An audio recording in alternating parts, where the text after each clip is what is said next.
All right, everybody, we're here with Fran and Dafne. You've got to pick the Puer tea. If you want to do Puer tea, you're going to have to pick it. You can see yourself. Are we picking? Are we going outside? Yeah, you're going to go pick your tea. Ooh. Okay, you got to choose it according to what cover you like. Yeah?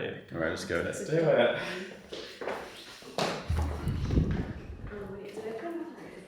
So you've got these ones to pick from. You've also got all of these to pick from as well. Basically, lower half here, including that one. Also, where's Glam Countess? So good. Munching on it already. So you could also pick the new one if you wanted.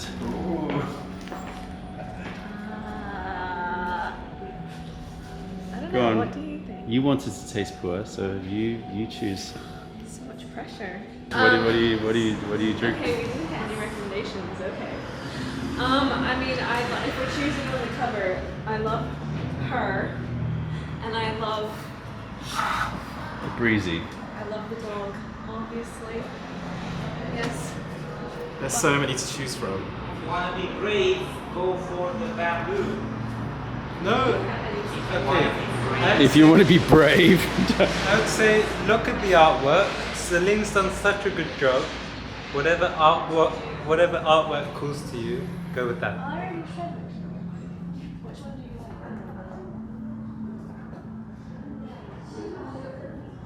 like? Are you drawn toward the dog too? I'm drawn towards the Breezy Bohemian. Yeah. Breezy. I love the outdoors and the dog.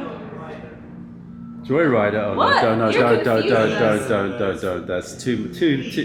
No, that will get you complete. He's just picking the most tea drunk one. Oh. Yeah. That's another video. That's for I another think. video. Yeah, Joyrider. The name. We're beginners. We're starters on this. We can't go too crazy. Yeah. So, Breezy, is that what you're doing? Yeah. Breezy Bohemian. It's been a long time since I've drunk this. We'll see how it's changed. So this is from 2022. So it's 3-year-old. Okay. Okay, they asked for it, so we just immediately decided to do it. Dafne wants to taste Puer. She's selected her Puer based on her love of dogs. I assume that was mostly the reason. Yes, the first time that I looked at all the tea cakes, I was like, "Ooh, that Afghan! I think it's an Afghan hound, right? Yeah." So this is a 2022 Pasha tea. What does that mean? 2022 is obvious, but as Puer tea ages, it changes. So this is going to taste different from the tasting notes that you read because of the fact that it is aging. It's only 3 years old. Now, usually you drink Puer tea when it's young, and then after sort of 3 or 4 years, it's changed. And sometimes that change is good. Sometimes that change is a bit like teenage years, a bit awkward. And then it becomes aged tea after sort of like 7 or 8 years, 10 years. So it's going to be interesting to see how this one changes. Pasha is a village. And so the thing about Puer tea that makes Puer tea so different from other tea types is it's very specific. It's very specific to one province, Yunnan, although there are Puer style teas being produced in other places. Yunnan is where Puer has to come from. This is essentially a green tea, which has been processed from tea trees. So these will be old tea trees. I can't remember the age, but probably about 300-year-old tea trees. So very, very ancient forest tea trees. This is the original, I say this a lot, this is sort of the original tea in the sense that, tea originally, the first province or the first people that were drinking tea were the minority groups of the mountains in that part of what is now known as China. At that time, geography changed, borders changed, but that part of China, from these big Assamica variety, these big tea trees. So they literally grow into trees. They're not bushes anymore. They're trees, you have to climb them to pick them. They're slow growing, 200 to 300 years and above is called ancient tea tree, also known as Gushu. Okay, so this is a Gushu.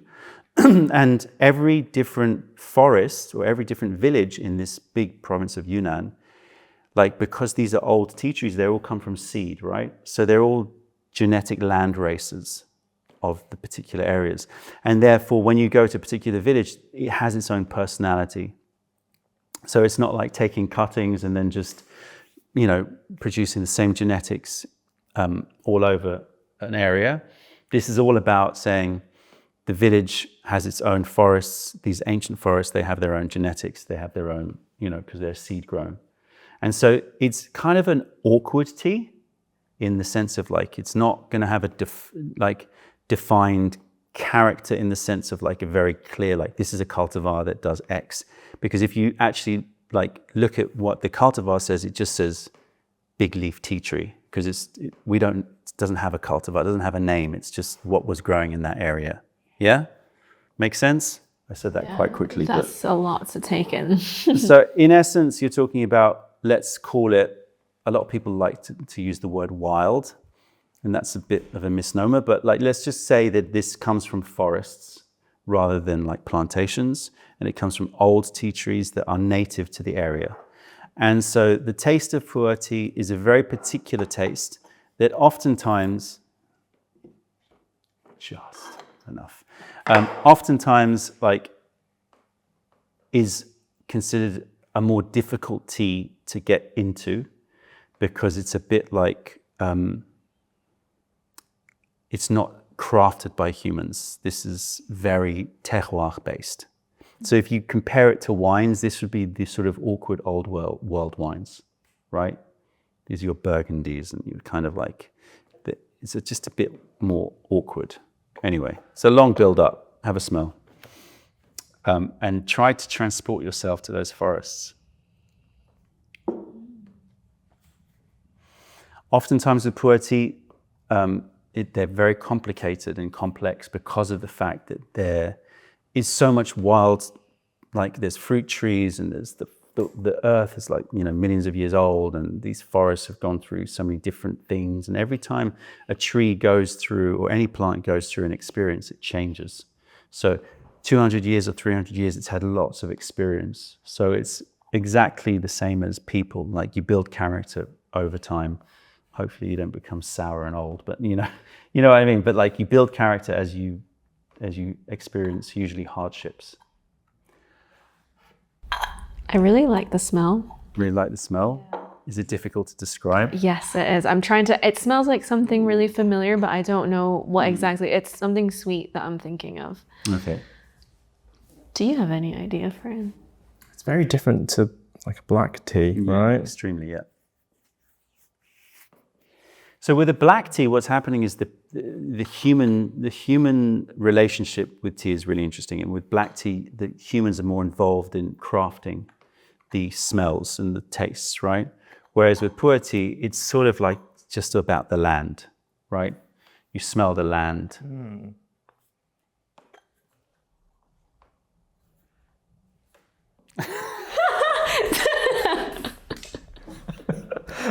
Okay. I smell. We are learning. No.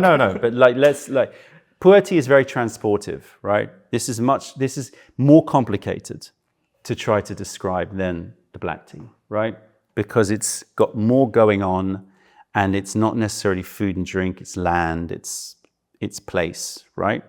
So maybe just try to apply it to sort of let the words come freely. Don't check yourself, because oftentimes like that leads to a conversation that brings you closer to what you're actually trying to describe. So even if it sounds like nonsense, say it.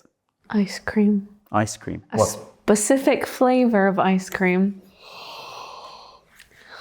One of those ice creams that's like fruit with a cream, like if you had like a raspberry ripple or something like that, or like a blackberry with vanilla or something like that is what I think of. Mm-hmm. So some sort of ripple ice cream, so sort of concentrated fruit note with cream. Definitely a sweetness to this one.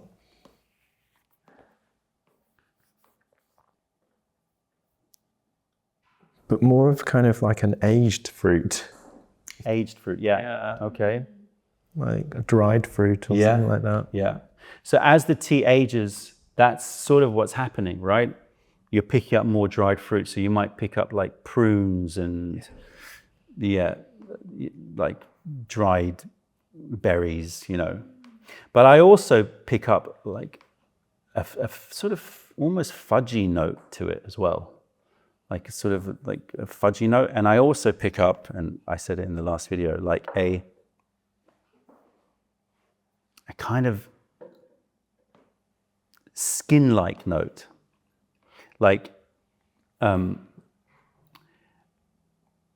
know, you have a really hot day, summer's day, you know, and the smell of the sun on your skin is a very particular smell. It's kind of like sweat and sun and heat, because this is all sun-dried tea. This is like picking up the smell of the sun as well. So it's a combination of some sort of little bit of an animal note to it as well. Like sweet milky skin. Sweet, yeah, baby skin maybe. Yeah, like so it's got that kind of slightly funky thing happening in it as well, at least to my nose. Let's give it a rinse and you can see if that funky skin comes out a bit more. Adrian just gave me enough. I told him. Okay. Woken up after 3 years. Wow, that's really different. Now you get more of the actual like leafy. Yeah, you're in the forest now. Yeah. Humid forest. I was gonna say this is more like wet leaves, like the black tea that we previously had. I was saying it was like old wood. Yeah. Like vintage furniture, but this is like more naturey, like as if it rained a few hours ago and then you went for a walk. Yeah. Or it's a very humid forest. Maybe it's just very warm and like a hot forest. So we're in like more the subtropics here. Like that black tea that you tasted came from much cooler environments. This comes from a much hotter environment. Yeah, forest tea. So this is what people call forest tea. This is the smell of a forest, right? So it's transportive and it becomes like the essence of the land, the essence of the area, and these tribal groups that make these teas. It's all about really celebrating their, you know, their home, you know? So it's about like capturing that smell. I'm getting seaweed as well. Okay, yeah. I mean, there's so much going on there, right? And as it cools down, you're going to get more brightness coming out of it. But this is why people love pu'er tea, because it's just such a journey to it. All right.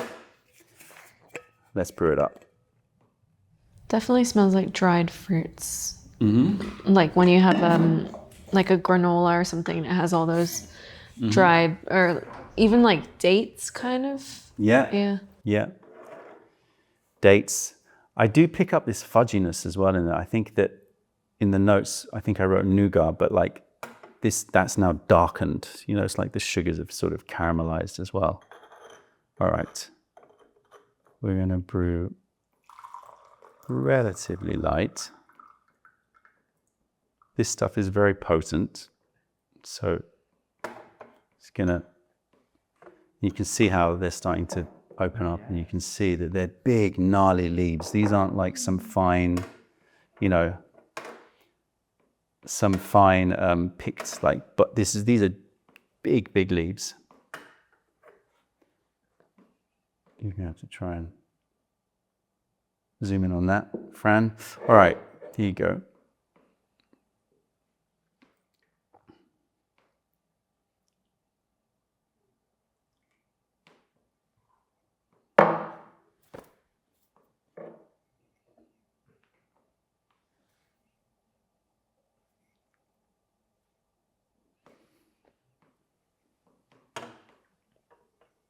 All right, texture.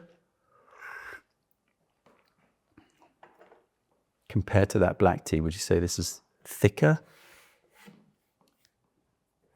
Yeah. I feel like it is. When we had the black tea, I was finding it a bit hard to find the texture because I felt like it was more watery. But then I saw that bubble and I thought maybe it's not and I'm just wrong. But this, I can definitely feel a difference. It's weighty. It's like a lot more. It's got heaviness to it, Yeah. doesn't it? Yeah, that's what I'm feeling. Yeah. Kind of a heavy Yeah. liquid. Right. You feel the density of it. So you can start to train. You can imagine how as you drink more tea, you start to taste the tea and go, okay, that's medium, that's thick, that's whatever, you know? Okay.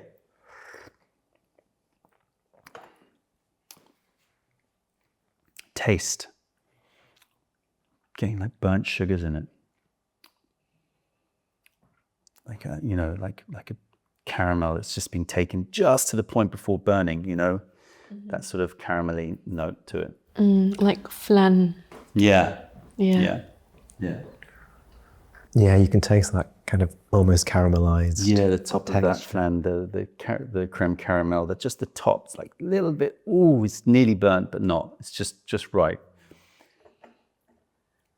And smell that. Just smell like one infusion. Compare that to the black tea and how, right, that's like straight into indulgence, right? I want a perfume that smells like that. Yeah, you want to bathe in it. It's kind of got a lot of heavy flowers, but also got caramels and creams in it. There's a lot going on. That's just one infusion, right? Super fragrant. Notice your mouth, like what's happening now, like in terms of like dryness to juiciness. It's not as dry as the black. My tongue has like a bit more of a slip to it, like as if it had like a bit of a little coating. You feel anything? There's dryness to it. Yeah. I'm still getting dryness. I kind of makes me want more. Yeah, But- definitely want more. Yeah, it's got like, but it's also, I think, got quite a salivating feel to it. Like it's like making like your mouth, this is what we would call a very physical tea, right? It's making your mouth like, it's doing stuff that's physical. It's dry, it's slippery, it's coating, it's got like pull, it's got juiciness. It's very active, right? In terms of taste and in terms of texture. Again, like this is sort of the hallmarks of like really good pu'er tea is you want it to be a potent. This is the potion, right? This is the forest potion that they first discovered. This is what made people fall in love with tea.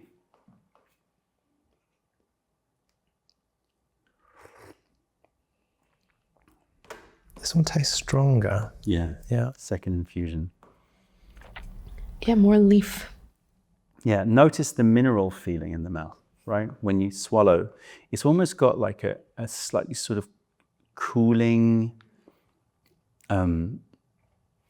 stony quality to it, you know? Like the minerals. Yeah. And you can really Like taste. river pebbles, that kind of thing happening. But then breathe out through your nose and then you'll pick up the flowers growing in the trees above the stream, and you know, you start to sort of, it's very transportive, I think. It brings you to a place. Humid forests, river streams, flowers, fruits, dried fruits, maybe that's sort of like on the floor, slightly sort of like, you know, they're slightly rotting and dried. And it's just like this, you get this whole like scene that develops. And it's quite like soupy. Yeah. Brothy. Brothy, yeah. Yeah. Getting the broth. Well, again, like tea, first use was food. So they would literally be putting it into a broth.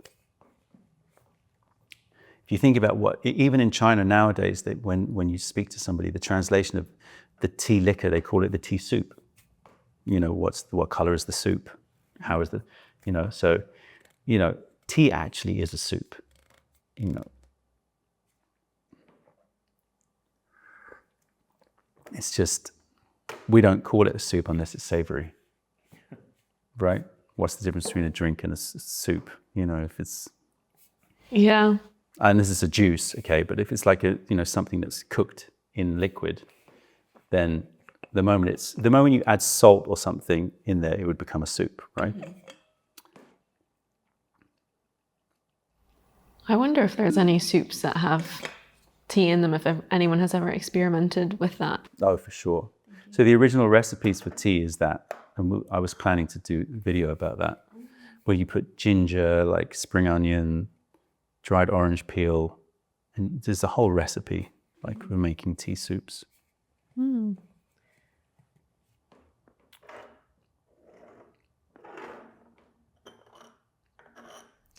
It's definitely making me want more. Yeah, I much prefer this to the black. Why is that? The mouthfeel is a lot nicer. Like you said, that like salivating Yeah. bit, the smoothness and the taste, it's not, I don't know, the black tea is like a bit more, I don't know if I would say bitter, but I don't know, this one's just like a lot easier to drink and softer, and I want to finish it faster and take like bigger sips of it, whereas the black one, it was like tiny little sips that I was taking. Okay. You're going to see how this one develops, because it's going to hit you. The bitterness will come as well. I'm feeling that bitterness, like almost metallic kind of. Yeah, it's a different Right. kind of bitterness, right? It's not like a cocoa kind of bitterness. It's a mineral thing that's happening. But yeah, I mean, you know, it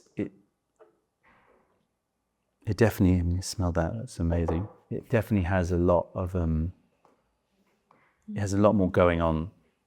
And that's you know, that's the key to pu'er teas, is that it's just a very rich experience. Wow. So nice. Yeah. You want to step into a sauna where that's just, Yeah. you know, steaming. Steam. That's what we did when Adrian and I went to a sauna. We poured tea over the rocks. That's So such good. a good idea. And that would make a really nice perfume as well. Yeah. So, like, what are you smelling? Let's try and describe what you're smelling to the people out there. The smell is more... It's floral. Floral. What kind of flowers? Well, is it like a bright, zesty flower, or is it more like a heady, sweet, like lily, or is it more like elderflower? Like if you were to put it in the sort of bright, zesty elderflowers, you know, frangipans, or would you put it in the sort of more like heavy orchids, lilies? Not that orchidy lily. It's more kind of... See, I'm more kind of scenery. Okay. Like meadowy. Meadowy. Yeah. Meadowy, okay. What about you?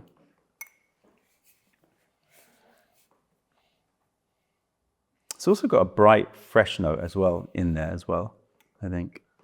There's a more like candied note to me as well. Like peach rings. Peach or rings. like some sort of like one of those gummies that has a sugar coating. Yeah. Like a it's like at the front of my nose, and then Yeah. This is when you do speed, right? So you Yeah. get stuff at the front, you get stuff, if you breathe really quick, you get stuff hitting really high up in your nose. I'm not very good with flower scents because I actually don't like floral scents that much. So I don't know if I'm getting any flowers, but it is a lot. It's really sweet, but not an overpoweringly sweet, like cookie kind of sweet. Sure, it's like that fruity, Yeah. gummy. Yeah, a gummy sweetness. Yeah. I'm also picking up a touch of, we were talking about the paper before and clay, picking up like a little bit of a pottery note in there as well. You know, it's like there's the minerals, I can, like the pebbles, and I can pick up a little bit of a clay minerality as well. It's like a ceramic note to it as well. And you can see again, look at that. Oh These yeah, they've giant opened leaves, up. right? Yeah. This is why Adrian said it's enough.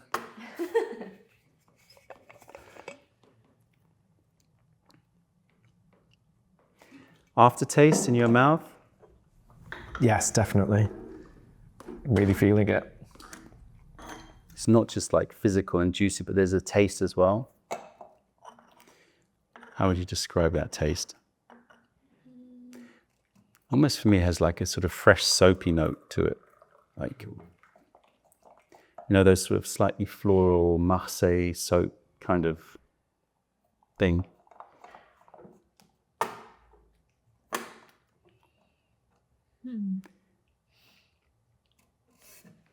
It definitely is physical though, right? Has like a very physical mouthfeel. Yeah, it's all over my mouth and throat. Okay, I'm getting that feeling all around the senses within my mouth. Mouth feel, it's high. A lot more mouthfeel over aftertaste for me. Like I can't pinpoint an aftertaste, whereas before with a black tea, I was getting a lot of aftertaste and I wasn't paying that much attention to the mouthfeel. Right. And Bubbly. bubbly. And but you said you prefer this one. So talk to me about that, because you know, if the other one gave you more like direct taste and this one is more of a feel, why do you prefer the feel versus the taste? If you know what I mean. Yeah, I don't like dry like drinks that make my mouth feel dry. Like when I have wine, it's the same Interesting. thing. Does your mouth feel quite dry or not? Yes. See, everyone's has a That's different so reaction. Weird. Wow. What did you feel that way with the Not as much. This one feels to me. This one's more drier than the black. How do you feel? I feel this is drier than the black. That's so weird. It's interesting. Do you like salivate more when you like You're like the dog. You're just like you're drooling.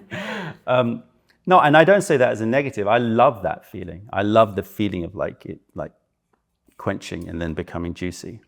But it's another one of those things. Like everyone is going to react differently, and I think it's also descriptors. You're describing a certain dryness. Maybe you are feeling the same thing that we are, but then you describe it differently. You know. I'm definitely feeling that dryness and the need to drink more of it as well. It's a very, this is much more like, Puer tea is much more like you feel like you want to just keep drinking, right? That physical feeling and it's less of about like, you notice we're not really talking about taste so much, right? We're more focused on, this feels really nice, right? This feels like I just want to keep like drinking it. And the taste is there and it's got lots, right? So we could try to dive in and we should, you know, but it's not the intention of the tea. If you know, like if you think about intention, I've talked about it a lot in video, and you think about that black tea, like you can clearly sense the intention was, let's make a really nice, sweet, fruity black tea with woods and, you know, whereas this, the intention is different. It feels very satisfying when you take a sip off the tea, like a second sip, because you've got the dryness in the mouth, and then you really feel the tea coating the insides of your mouth. I also feel like I enjoy this more because of the aroma. Like I really like that smell. So it's when I'm putting my nose up to it, I'm getting that really, the candy, the gummy smell, and it's really nice. Yeah. Thank you.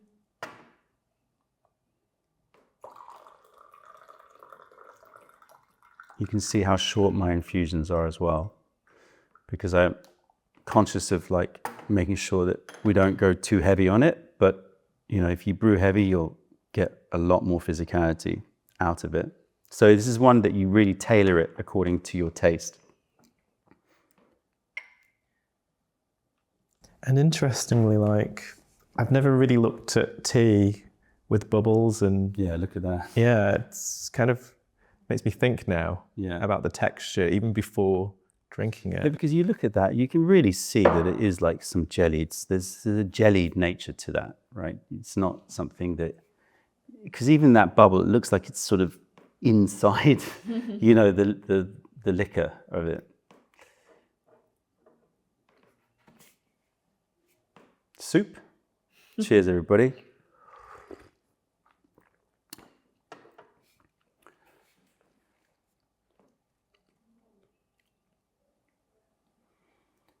It's really just, for me, it's like a lot of time people talk about tea and they say it should taste like the mountain. Like you want tea to taste like the essence of the mountain that it comes from. And for me, that's what a great pu'er does. I feel like I'm taking the river water, you know, of that mountain, and it's filtered through all the branches and the trees, and it's, you know what I mean? It's like it's soaked up all the rocks and everything. It's just like, and it's just now this liquor that is essence of mountain. And the history and the memories of the forest with the flowers and the fruits and whatever else is there, you know? But it's all kind of like just so like compact into something that's in a way pure but very complex at the same time.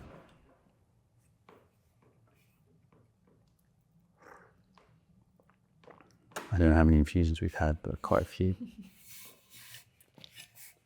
It's quite multi-sensory in a way, because not only the taste, but also the thickness, and also the story behind it. It kind of adds to all the senses when you're drinking it. If you were to describe this tea, like you don't have to describe it in terms of taste, you could describe it in terms of character.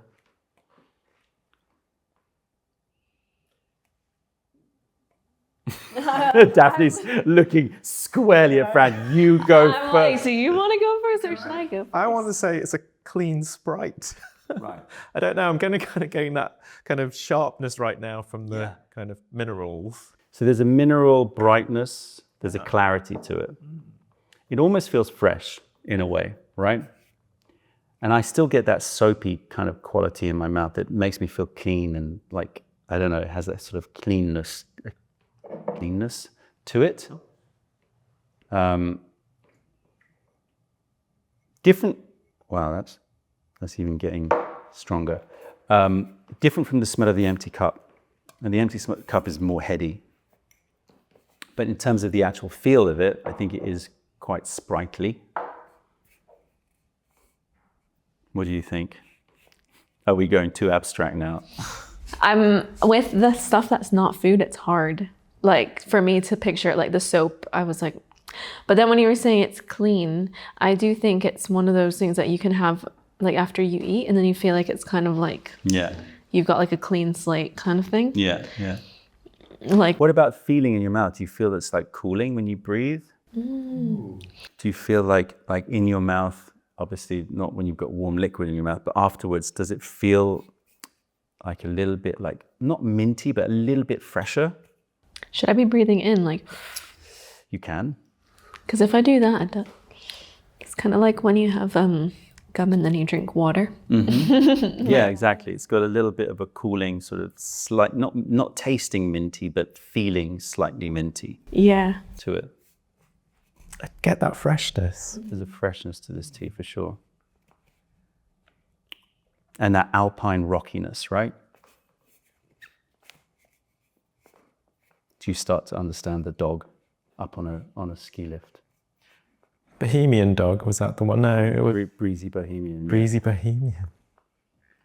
Because I do think this has a light freshness to it compared to a lot of pu'er teas that are more like in the undergrowth. You know what I mean? You get very funky ones, like you tried that frog one that has a more chocolatey kind of like, note to it. Different character, very different character. This one isn't a blend like the No. new one that just came out. Sorry, I forgot. Glam Countess. Yeah. No. This is a straight up Pasha, and Pasha generally as an area has. It's difficult to generalize. It has.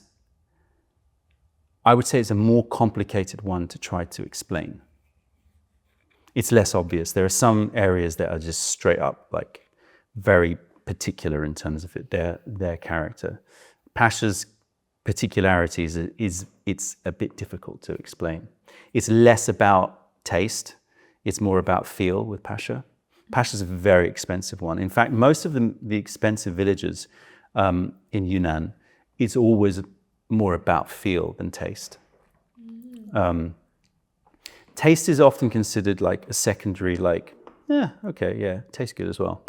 But it's more about what it makes you feel, you know? So if you think about like some of the most expensive tea areas like Lao Banjiang, they just are very mineral heavy. They just taste like you're licking like ancient rock, you know? They don't, like the taste is secondary to the feel.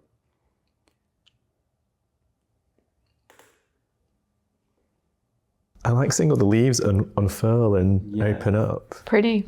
Yeah, and you can see like, get in here. You're gonna read our leaves. Well, you can take a look at them. Wow. You know, they are big, big.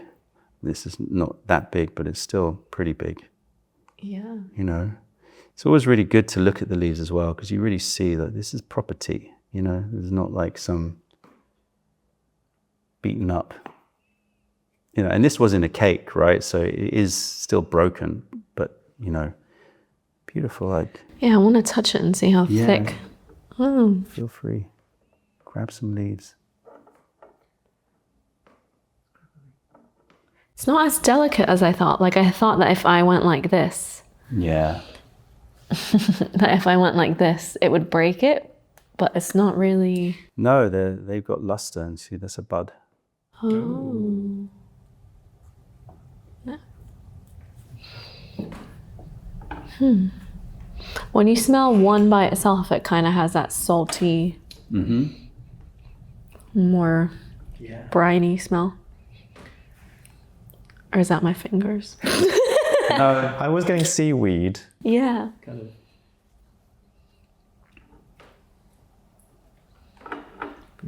So there you go. Your first Puer tea. You've moved into quite advanced areas with Pasha, but I think it's good. There's nothing wrong with that. You can try ones that are a little bit more, I don't know, particular in terms of taste. But sounds like it was successful. You enjoyed it? Yeah. Oh, I feel like this last one's strong.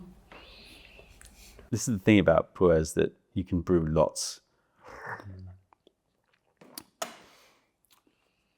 And it has a lot to give. You can keep brewing for like another 10 infusions, and you sit here and start to feel it settle into your body. Do you have a technique for when you taste it, like how you move it around your mouth? Like when people do wine tasting, they do that like that thing. Yeah, and people do that with tea as well. So people will put tea in the mouth and do that thing. I personally don't like it that much, because I find that what happens is that you make too many water droplets, and then when you breathe out through your nose, you're just making too much humidity in your nose, and it sort of blocks it for me. So what I do is I just tend to like move it around in my mouth so it coats everywhere. Breathe out through the nose. So just sort of use your tongue as like a little paddle, just to sort of, you know, and then breathe out through your nose. And that's usually enough for me. If I start to aerate it, I mean, some people do the whole like, that kind of thing. But I think it's a lot of show and not actually helping you. Yeah. I'm picking up even a slight jasmine note now. Like when I breathe out, like there's a little bit like jasmine's growing in the distance, you know, a little sweet, flowery, waxy, flowery note happening. Any other questions about Puer tea? No. As we chew. I know, you can see we're all kind of like, so you've taken a pill. Mouth sounds. We're like gurning. But, you know, I am feeling slightly heady as well. Is that part of... Oh yeah, this is the tea that will get you feeling... Oh, are we tea drunk?